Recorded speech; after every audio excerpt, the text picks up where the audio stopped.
અંબારામ શ્રી પરથીરામ શ્રી નરહરિરામ રામચંદ્ર ભગવાન કૃષ્ણ કનૈયા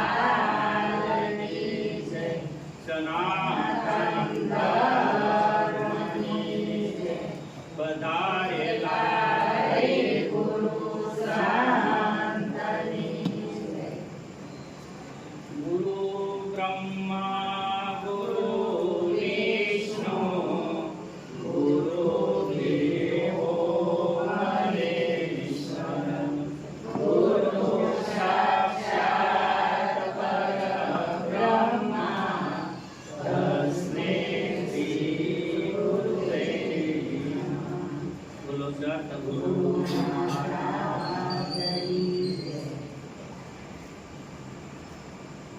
ગુરુનો મહિમા એવો છે કે ગુરુ બ્રહ્મા છે. તો બ્રહ્મા કેમ કીધા? બ્રહ્મા સૃષ્ટિનું સર્જન કરે ને, એમ સદગુરુ છે એ આપણા અંતઃકરણમાં સદગુણનું સર્જન કરે છે. સદગુણનું સર્જન કરે એટલે ગુરુ બ્રહ્મા. અને ગુરુ વિષ્ણુ કીધા. વિષ્ણુ સ્વરૂપ કેમ કીધા? વિષ્ણુ છે એ આજ બ્રહ્માએ સૃષ્ટિ રચી તો એની સ્થિતિ રાખે અને પાલન કરે. એટલે એમ જે આપણને જ્ઞાન પ્રાપ્ત થયું એ જ્ઞાનને સ્થિર કરે છે એટલે વિષ્ણુ ભગવાન કીધા. અને ગુરુ સાક્ષાત મહેશ્વર. મહેશ્વર કેમ કીધા? કે એ સૃષ્ટિનું પ્રલય કરે ને, એમ જે આપણા અંતઃકરણમાં જે આસુરી ભાવો છે, દુર્ગુણો છે, એનો નાશ કરે એટલે એને શંકર કીધા, મહેશ કીધા. એટલે આ પ્રમાણે આપણા અંતઃકરણને પોતાનું સ્વરૂપ જાણીએ કે એવો અધિકારી બનાવે. એટલે ગુરુ બ્રહ્મા, ગુરુ વિષ્ણુ, ગુરુ મહેશ્વર. અને પછી કીધું ગુરુ સાક્ષાત પરબ્રહ્મ. એટલે પહેલા બ્રહ્મા, વિષ્ણુ અને મહેશ કીધા અને પછી ગુરુને પરબ્રહ્મ કીધા. તો પરબ્રહ્મ કેમ કહેવા પડે? તો પહેલા જે કીધું બ્રહ્મા, વિષ્ણુ અને મહેશ, આ અપરબ્રહ્મ છે. કેવા છે? અપરબ્રહ્મ. અને જે મૂળ તત્વ છે, જે બ્રહ્મ સ્વરૂપ છે, જે પરમાત્મા સ્વરૂપ છે, એ પરબ્રહ્મ. એટલે અપર બ્રહ્મ. એટલે અપર બ્રહ્મ એટલે જે માયા સહિત હોય એને અપર બ્રહ્મ. તો બ્રહ્મા, વિષ્ણુ અને મહેશ આ ત્રણેય સાથે માયા છે. અને પરબ્રહ્મ એ શુદ્ધ છે. એ પરમાત્મામાં કોઈ માયા કે કોઈ અંજન નથી. તો જે ગુરુ મહારાજનું સાક્ષાત સ્વરૂપ છે એ કેવું છે? કોઈ માયા રહિત છે, શુદ્ધ છે. એટલે આપણે અપરબ્રહ્મ એટલે જેને આપણે ઈશ્વર કહીએ, એ અપરબ્રહ્મ છે. એટલે આપણે જ્યારે પરબ્રહ્મને જાણવા હોય તો આપણને વેદ કહે છે નેતિ નેતિ. એટલે આ અપરબ્રહ્મ છે, એમાં એક સાકાર છે ને એક નિરાકાર. સગુણ ખરા, પણ સાકાર અને નિરાકાર પરમાત્મા. કે પહેલી વાર જ્યારે કીધું નેતિ એટલે સાકાર, એટલે જે આ રામ કૃષ્ણ એવા અવતાર લઈને આવે, આનું રૂપ આવે, એટલે એ સાકાર પરમાત્મા. તો કે ગુરુ મહારાજનું હાસુ સ્વરૂપ કયું છે? આ સાકાર એ નથી. પછી નિરાકાર. નિરાકાર એટલે એમાં ગુણ છે બધા. કે આ ઈશ્વરમાં કયા ગુણ છે? કે આખા જગતનું પાલન કરવું, સર્વજ્ઞ છે. એટલે બધાયના અંતરમાં અંતર્યામી રૂપે રહીને બધાયનું જે કર્મ કરે, જે વૃત્તિ ઉઠે, જે સંકલ્પ થાય બધાને જાણે છે. એ કારણ શરીરમાં રહે છે. અને જે ગુણ કીધા એટલે પછી સર્વશક્તિમાન છે, સર્વના નિયંતા છે. આખી આ સૃષ્ટિનું નિયમન કોણ કરે છે? ઈશ્વર કરે છે. એ દેખાય છે? જે નિયમન કરે એ નથી દેખાતા, એટલે એ કેવા છે? નિરાકાર છે બ્રહ્મ. તો આ સગુણ અને એક સગુણ સાકાર અને સગુણ નિરાકાર, આ બે અપર બ્રહ્મ છે. કેવા? અપર. એ પરબ્રહ્મ નહીં, એ શુદ્ધ બ્રહ્મ નથી. શુદ્ધ પરમાત્મા એ નથી. તો શુદ્ધ પરમાત્મા કોણ છે? તો જેની સત્તાથી આ ઈશ્વર કામ કરે છે. એટલે બધાયમાં જે હોવાપણું છે, જેનું અસ્તિત્વપણું છે, એ પરમાત્મા છે. એટલે કીધું આ જગત કોને આધારે છે? સતને આધારે. તો જે સતરૂપ પરમાત્મા છે એ છે. એટલે ઉપનિષદમાં કીધું કે આ સતમાંથી આ સૃષ્ટિ આવી છે અને સતને લીધે ટકી રહી છે અને અંતે ક્યાં જાય છે? સતમાં જાય છે. તો આ સતરૂપ પરમાત્મા છે એ સદગુરુનું હાસુ સ્વરૂપ છે. એમાં કોઈ ફરક પડતો નથી, વધઘટ થતી નથી, કે કોઈની ઉપર કરુણાય નહીં અને કોઈની ઉપર દ્વેષ પણ નહીં. પણ જ્યારે આપણે અજ્ઞાની હોઈએ તો અજ્ઞાનને આપણે મટાડવું હોય તો કોઈ સદગુરુ શરણે જવું પડે. તો આવા પરમાત્મા છે એને તો આપણે પામી ન હોય તો કોના શરણે જવું પડે? પહેલા સાકાર. સાકાર એટલે જે આ દેહ ધરીને અત્યારે ગુરુ મહારાજ આવ્યા છે એને શરણે જવું પડે. એને શરણે ગયા સિવાય આ ઉપદેશ આપણને કોઈ આપે નહીં. એટલે આપણે જે પરમાત્માને પામવું હોય તો ગુરુ એ તો પરમાત્મા છે, પણ એ જ્યારે માયાનો સ્વીકાર કરે ઉપાધિનો તો આપણને ઉપદેશ આપીએ કે નકર ઉપદેશ આપીએ કે નો આપીએ કે. એટલે આપણે જો પરમાત્મા જેવા છે એવા જાણવા હોય તો પરમાત્માને શરણે જવાનું. પણ કેવા? સાકાર પરમાત્મા. એટલે ગુરુ મહારાજ છે એ પરમાત્મા રૂપ ધરીને આગળ આવે. હવે આટલું કઈ મારી વાત. બોલો સદગુરુ મહારાજની. ખૂબ ખૂબ ધન્યવાદ. સૃષ્ટિનું ઉત્પાદન, પછી મોક્ષ શા માટે કેમ થાય એમાં આપણને માર્ગદર્શન આપ્યું. હવે આપણે બાબુરામ મહારાજને વિનંતી કરીએ, એ પણ આપણને ગુરુની વાણીનો લાભ આપશે. બોલો સદગુરુ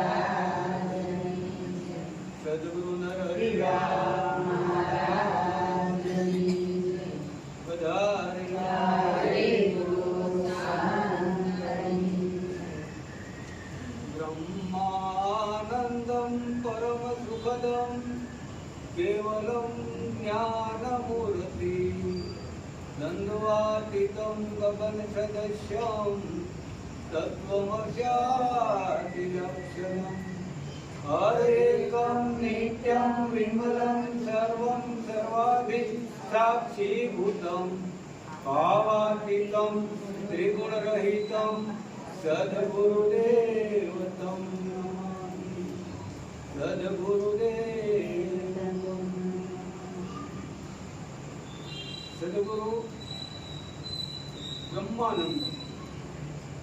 સદગુરુ કેવા છે? બ્રહ્મ આનંદ સ્વરૂપ. એ સદગુરુનું સ્વરૂપ જેને આપણે બ્રહ્માનંદ, પરમ સુખદમ, જે પરમ,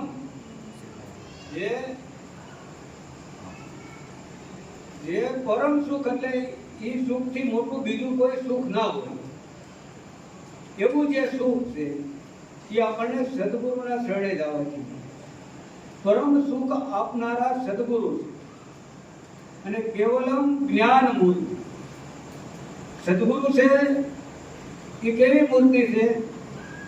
એ તો જ્ઞાન મૂર્તિ. જે જ્ઞાન મૂર્તિ છે એ સદગુરુ. સાકાર સ્વરૂપે તો દેહ કરીને સદગુરુ છે, પણ જે ગુરુ તત્વ છે, જે ગુરુ તત્વ છે એ જ્ઞાન સ્વરૂપ. એને કોઈ દેહ જોવા જાય તો મેળ પડે નહીં. અને જો આપણે દેહ કરીને જોવા જાય તો દેહ કરીને જોવા જાય તો એમાં તમને કાંઈ નહીં ને કાંઈ દોષ દ્રષ્ટિ ઉપર તમારા દોષ દેખાય. એટલે સદગુરુના છે એ વિદેહી પદ. સદગુરુનું પદ જે છે એ દેહ વાળું નથી. એટલે જે જ્ઞાન સ્વરૂપ એ સ્વરૂપ સદગુરુનું બ્રહ્માનંદમ પરમ સુખદમ કેવલમ જ્ઞાન મૂર્તિ દ્વંદ્વાતીતમ. જે સદગુરુ છે ત્યાં દ્વંદ નથી, ત્યાં બે વસ્તુ નથી. જે સદગુરુ જે તમે કહો ત્યાં બે વસ્તુ નથી, ત્યાં એક તત્વ. જ્યાં અજ્ઞાન છે ત્યાં દ્વૈત છે, અને સદગુરુ છે એ જ્ઞાન સ્વરૂપ. ત્યાં બે વસ્તુ છે નહીં. અને જ્યાં જ્યાં દ્વૈત ઉભો થાય છે ત્યાં જ બધો વાંધો પડે. દ્વૈત ક્યારે ઉભો થાય કે જ્યારે આપણનામાં કોઈ અજ્ઞાન હોય, આપણે એને જાણીએ નહીં, જેમ સેમ ન જાણો અને એની સિવાયનું બીજું કઈ નક્કી કરો એટલે અહીંયા દ્વૈત ઉભો થાય.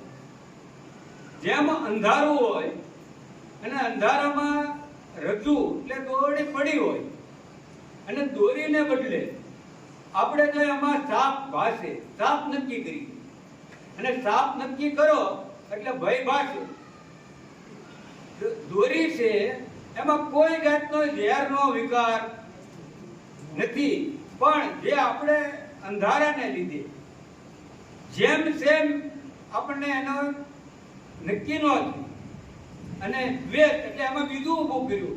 જ્યાં જ્યાં દ્વૈત ઊભો થાય છે ત્યાં ભય ઊભો થાય ને થાય.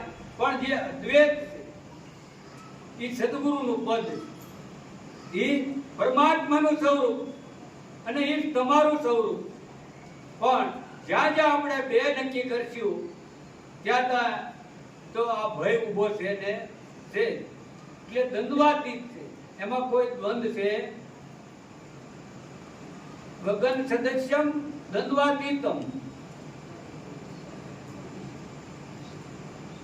પછી આગળ કીધું કે જે ગગન સદસ્યમ એટલે આકાશ. આકાશની અંદર અત્યારે ગમે એટલો વરસાદ વરસે તો આકાશ પલળે, ગમે એટલી આગ લાગે તો આકાશ હળગે. હવે આકાશની અંદર આપણે ગમે એટલો કાદવ ઉછાળીએ તો આકાશને ડાઘ લાગે. એવું જે કોઈ જાતનો વિકાર ન લાગે, કોઈ જાતનો ડાઘ ન લાગે એવું જે સ્વરૂપ છે એ સદગુરુનું સ્વરૂપ. અને જે સદગુરુનું સ્વરૂપ છે એ પરમાત્માનું સ્વરૂપ. અને પરમાત્માનું સ્વરૂપ છે એ જ તમારું સ્વરૂપ. એમાં ક્યાંય જુદું જુદું છે, ક્યાંય જુદું નથી. કારણ કે આપણને જે સદગુરુએ જ્ઞાન આપ્યું છે એ અદ્વૈતનું આપ્યું. જ્યાં કોઈ જાતનો દ્વૈત છે નહીં. અને જે આપણા ધર્મગુરુ છે એ આપણને જે જ્ઞાન આપે એ દ્વૈતનું જ્ઞાન આપે કે આ ભગવાન છે, આ ભક્ત છે, જો તમે આ તમારે આ કરવું પડે, તમે આ નહીં કરો તો આમ થાય. એટલે આવું બધું જે દ્વૈત વાળું જ્ઞાન છે એ ધર્મગુરુ આપે છે. પણ સદગુરુ છે એ તો અદ્વૈતનું જ્ઞાન આપે છે. ત્યાં કોઈ જગત કે જગદીશ તમે જુદું કહી શકો નહીં. ત્યાં ભગવાન કે ભક્ત જુદું કહી શકાય નહીં. ત્યાં ગુરુ ને શિષ્ય પણ જુદા રહેતા નથી. ત્યાં તો એક જ તત્વ છે અને એ તત્વ ગુરુ તત્વ છે અને એ પરમાત્મા તત્વ. એટલે આવું જ્ઞાન આપણને એવા કોઈ સંતના શરણે જાય તો પ્રાપ્ત થાય. એટલે કીધું કે જેને સંત સમાગમ સાસો થયો એના અંતરનો અંધકાર ગયો, જેને જ્ઞાન રવિનો પ્રકાશ થયો એના રજુનો સર્પ ભૂસાઈ ગયો. જેમ સૂર્ય ઉગે એટલે અંધારું રહે. જો સૂર્યને કોઈ ક્રિયા નથી કરવાની, એને કોઈ મહેનત નથી કરવાની, પણ ખાલી ઉદય થાય છે, ખાલી પ્રકાશમાન થાય એટલે અંધારું ઊભું રહેતું નથી. અને અંધારું દૂર થાય એટલે આખા વિશ્વની અંદર જે વસ્તુ જ્યાં છે એમ જેમ જેમ આપણને દેખાય. એમ આપણા અંતરની અંદર જે અંધકાર રૂપી અંધારું છે એમાં સદગુરુ રૂપી આપણને જ્ઞાન રૂપી સદગુરુના જ્ઞાન રૂપી જો પ્રકાશ થઈ જાય તો જેમ સેમ આપણને ઓળખાણ થઈ જાય. એટલે કે રજૂનો સર્પ ભૂસાઈ ગયો. જો સર્પ મરી ગયો, સર્પ ભાગી ગયો એવું કઈ ન કીધું. શું કીધું? ભૂસાઈ ગયો. ભૂસાઈ કોણ જાય? ખાલી ચિત્ર દોરેલું હોય ને એ ભૂસાય. એટલે જે કઈ તમે નક્કી કર્યું હતું એ સત્ય નહોતું. એ સત્ય નહોતું. એ તો ખાલી તમારું દોરેલું ચિત્રેલું હોય એ ભૂસાઈ જાય. એ હાસું હોય નહીં. જેમ માટીનો ઘડો હોય, હવે માટીનો ઘડો તૂટી જાય. માટી તૂટે ખરી? હે, માટી તૂટે નહીં. માટી છે એ સત્ય છે, એનું અધિષ્ઠાન છે. અધિષ્ઠાનના આધારે આ જે માટીમાંથી ઘડો બન્યો, પણ એ ઘડો તૂટે પણ માટી તૂટે નહીં. જેમ આપણે સોનાના દાગીના હોય, હવે સોનાના દાગીના હોય એ સોનાના દાગીના તૂટી જાય તો હોનું તૂટે? હોનું ન તૂટે. કારણ કે હોનું છે એનું અધિષ્ઠાન અને દાગીનાનો જે ઘાટ છે એની ઉપર આરોપ છે. આરોપ છે એ બને ને વિખાય, પણ અધિષ્ઠાન કોઈ દે એમાં કાંઈ ફેર પડે નહીં. એ તો અધિષ્ઠાન છે એ તો એવી વસ્તુ છે કે એની ઉપર આ લુહારની જેમ એરણ હોય ને, એરણની ઉપર લુહાર કેટલી જાતના ઘાટ ઘડે. હે, કુવાડી બનાવે, ધારીઓ બનાવે, આ દાતરડી બધી વસ્તુ બનાવે, પણ એરણને કાંઈ થાય. જેના આધારે બધું બની રહ્યું છે, પણ જે આધાર છે એમાં કાંઈ ફેરફાર થાય નહીં.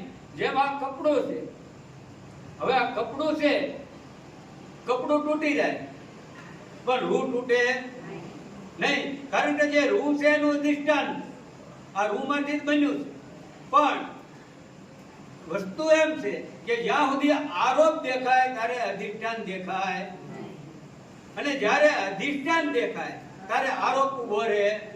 એને કાઢવો ન પડે, એને તમારે કાઢવો ન પડે, પણ એ દેખાય જ નહીં. પણ જ્યાં સુધી આપણી નજરની અંદર જો આરોપ ઉપર જ છે ત્યાં સુધી અધિષ્ઠાન દેખાય. જે જ્ઞાન ગંગામાં ડૂબી ગયો એનો ભવજળ સિંધુ, જે જ્ઞાન રૂપી ગંગાની અંદર ડૂબી ગયો એટલે જ્ઞાનને પામી ગયો. હે, પોતાની અસ્થિ મટી ગઈ.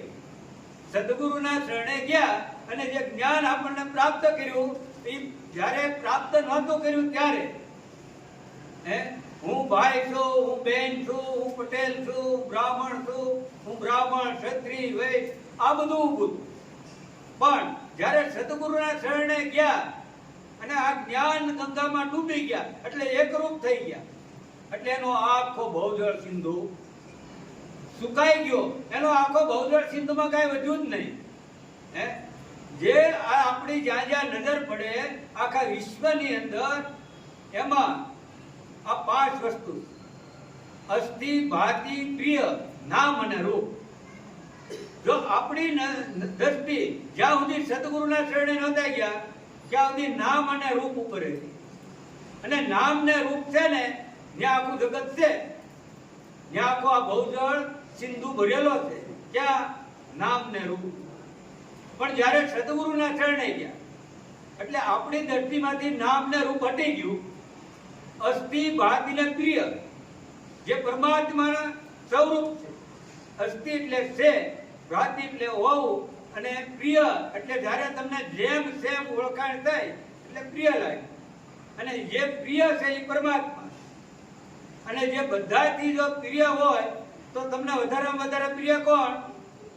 પોતે આત્મા. અને આત્મા એ પરમાત્મા છે. જ્યારે આપણી નજરમાંથી નામ ને રૂપ વયું જાય અને અસ્થિ, ભાતિ ને પ્રિય આ ત્રિપુટી પર આપણી દ્રષ્ટિ જાય એટલે તમારો ભવજળ સિંધુ સુકાય જાય. એને ક્યાંય કાઢવો પડે નહીં.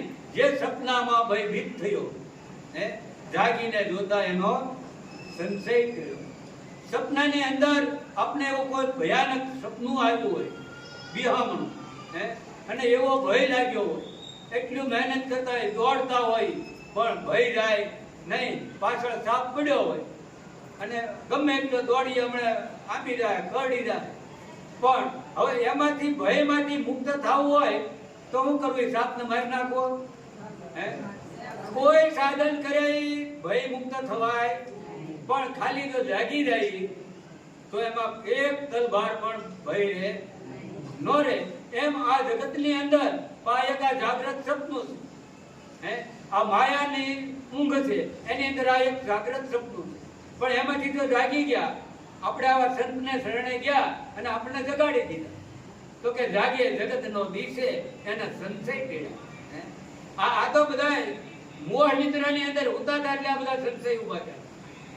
પણ જ્યાં જાગી ગયા એટલે એક પણ સંશય રહ્યો, એક પણ સંશય ન રહ્યો. અને જેમ સેમ આપણને એની પ્રાપ્તિ થઈ. જેનો ઘટપટ ભાંગીને ભૂકો થયો, પછી આપમાં આપ ક્યાં હમાય? જ્યાંથી ઉત્પન્ન થાય. આ પટ તૂટે તો ક્યાં જાય? રૂમાં. પટ એટલે કાપડ. પટ તૂટ્યું ક્યાંથી બન્યું હતું? રૂમાં. અને પાછું ક્યાં હમાણું? રૂમાં.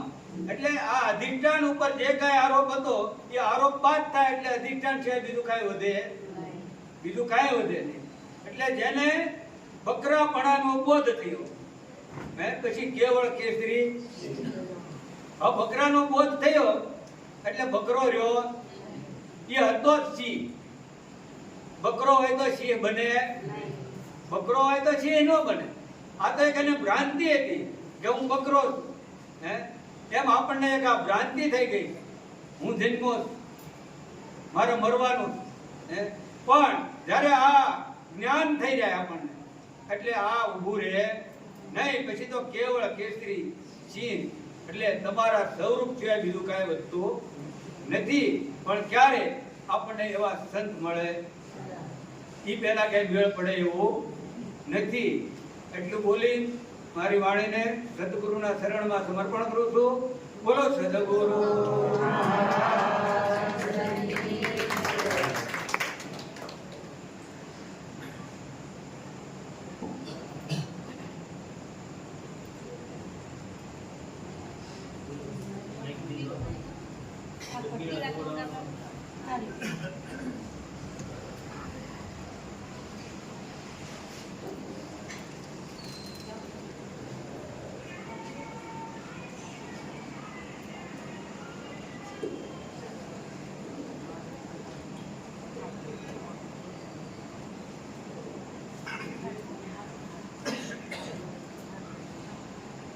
સદગુરુ મહારાજની જય. સદગુરુ નિરાંત મહારાજની જય. સદગુરુ ગજાનંદજી મહારાજ. સદગુરુ અંબારામજી મહારાજ. સદગુરુ પાર્થીરામજી મહારાજ. કૃષ્ણ કનૈયા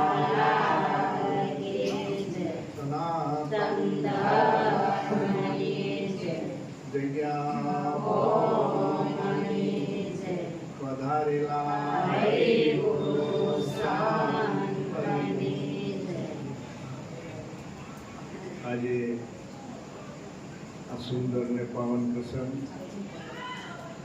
એમાં અમારા ગુરુબંધુ ગજાનંદજી મહારાજ, બાબુરામજી મહારાજ, हमारे कस्तूरबा महाराज, हमारा परम पूज्य ब्रह्मनिष्ठ ब्रह्मश्रद्धि एवं हमारा सदगुरु श्री अंबाराम बापू एमना चिरंजीवी जोईताराम जी महाराज हमारे बहनबा साथी पधार्या है।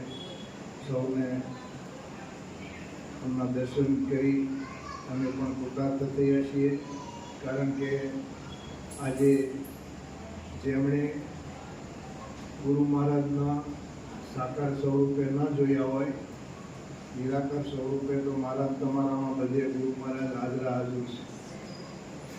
અને એ ન હોય તો હું તમે બોલી શકીએ, વ્યવહાર પણ કરી શકીએ નહીં. પણ જેમણે સાકાર સ્વરૂપે ન જોયા હોય તો અસલ ગુરુ મહારાજની મૂર્તિ છે અમારે જોઈતારામભાઈ. અસલ ગુરુ મહારાજને જુઓ કે અમારે જોઈતારામ મહારાજને જુઓ, સ્વયં એને શું કહેવાય ઇંગ્લિશમાં ટુ કોપી, એટલે બાપુની. અને અમારે બેન મહેસાણાથી આવ્યા છે, બાજુના ગામમાંથી. અમારી બેન, ગામનું નામ તો ભૂલી ગયું, કેવું પાલોદર શારદાબેન. હજી એક બેન મલેકપુર છે, એ નથી આવ્યા. તો આજે શાંતાબેન છે. એ પણ કહેવાનો ભાવ એ છે કે અમને આ બધાનું સાનિધ્ય અમને મળેલું છે અને અમે અવારનવાર ત્યાં જઈએ તો અમને પણ એમના દર્શનનો લાભ મળે છે. અને બાપુએ તો અમારા ઉપર એટલી બધી મહેનત, એટલો બધો પુરુષાર્થ કર્યો છે ને કે એનું વર્ણન કરી શકીએ એવું એટલું બાપુએ કૃપા કરી છે. હું તો ઘણી વાર સત્સંગમાં કહું કે બાપુને 3 દીકરીઓ છે, 1 દીકરા છે, પણ બાપુ અહીંયા મહિનો, 2 મહિના, 1.5 મહિનો એકલા એમ રોકાય. પણ કોના માટે રોકાતા એ હવે અમને ખબર પડી, ત્યારે અમને ખબર નથી કે બાપુ કોના માટે રોકાય છે. પણ એ અમને અત્યારે ખબર પડી કે એ તો અમારા માટે રોકાતા હતા અને અમારા માટે પુરુષાર્થ કરતા હતા. અને એમણે એટલો પુરુષાર્થ ન કર્યો હોત તો હાલ આજે મને તમને જે આ બ્રહ્મ જ્ઞાન અને જે આવું સુંદર ઉત્તમ જ્ઞાન જે પ્રાપ્ત થઈ રહ્યું છે, અને એ અમારી પાછળ એટલી મહેનત કરી છે, અમારા પાછળ એટલો પુરુષાર્થ કર્યો છે. એટલે જે કાંઈ વાણી વિસ્તાર થાય છે એ બધા ભક્તો જેણે જેણે ગુરુ મહારાજને સાંભળ્યા છે ને એ બધા એમ કહે છે કે અમારે બાપુની ખોટ પડતી કે બાપુ હયાત હતા ને ત્યારે સુરભીમાં રહેતા ત્યારે બાપુ પૂછતા કે સત્સંગ ભજન કેમ આવે, એટલે ભક્તોને કહેતા, બાપુ પૂછતા, મને અધિકાર આપ્યો. તે ભક્તો એમ કહેતા કે બાપુ તમારું શરીર કામ નથી કરતું, તમે બોલી શકતા નથી, છતાં પણ કે જે મારું નામ દેતા એમ કે એ જે બોલે છે ને એ તમે જ બોલો છો, બીજું કોઈ બોલતું, જે તમે વાણી બોલો છો, જે તમે જે કંઈ જ્ઞાનની ચર્ચા કરો છો એ બધું એ અસલ જે બાપુ તમે બોલતા હોય એવું જ અમને લાગે છે. એટલે આવો બાપુએ આપણા ઉપર એટલો બધો, અને કબીર સાહેબે તો ક્યાં સુધી કીધું છે કે આ શરીરની ખાલ ઉતરાવું, એની મોજડી સીવડાવું, પણ છતાંય એ ગુરુના ઉપકાર ભૂલાય એવા નથી. એટલે આપણા ઉપર બાપુની એટલી બધી કરુણા, એટલો બધો પ્રેમ, એમાં એટલો બધો ભાવ કે એણે પોતાના કરીને આપ્યા છે. એટલે આવા મહાપુરુષ આપણા જીવનની અંદર મળવાને કે બહુ આ જીવાત્માનું અનેક જન્મનું પુણ્ય હોય ત્યારે આવા મહાપુરુષોનું સાનિધ્ય મને તમને મળતું હોય અને એ આપણે પ્રત્યક્ષ જોઈએ છીએ. એટલે તુલસીદાસજી કહે છે કે તુલસી સો દિન બડા જાણીએ, સંત મિલે ઘર આય, નૈણ ભરી ભરી ભેટીએ, દુઃખ સમૂળા જાય. આ દુઃખ સમૂળા એટલે સંપૂર્ણ દુઃખ જો અમારું ગયું હોય તો અમને જો બાપુ ન મળ્યા હોત તો અમારું સંપૂર્ણ દુઃખ ન ગયું. તનનું દુઃખ જાય પણ મનનું દુઃખ તો સદગુરુ સિવાય કોઈ કાઢી શકે, સદગુરુ સિવાય આ મનનું દુઃખ કોઈ દૂર કરી ન શકે એવા પરબ્રહ્મ. અને એ બાપુનો તો આખા નિરાશ સંપ્રદાયની અંદર હજી હું ઉત્તર ગુજરાતમાં જાઉં ને તો મને પૂછે કે આપનો ગુરુદ્વાર, મેં કીધું ધ્યાન કે સીધા સામેથી એમ કે અંબારામ બાપુ. તો ઓહો હો કે અંબારામમાં પણ એ જે મહાન વેદાંતી હતા એમ કે એમની તો શું વાત કરી, તો કે મારે તમને તો શું વાત કરી, તમને શું મારે પૂછ્યું. આપણે અમદાવાદની અંદર જે આપણે પ્રભાત મહારાજના ભજન બોલીએ છીએ એ પ્રભાત મહારાજને ત્યાં હું દર્શન કરવા ગયો. પ્રભાત મહારાજ દર્શન કરવા ગયો એટલે દર્શન કરે, મેં વંદન કર્યો, મારે પાસે ટાઈમ નહોતો એટલે પછી હું બાપુ દર્શન કરવા આવ્યો છે કે સારું. દર્શન કરી વંદન કરી બેઠો ત્યાં મને કે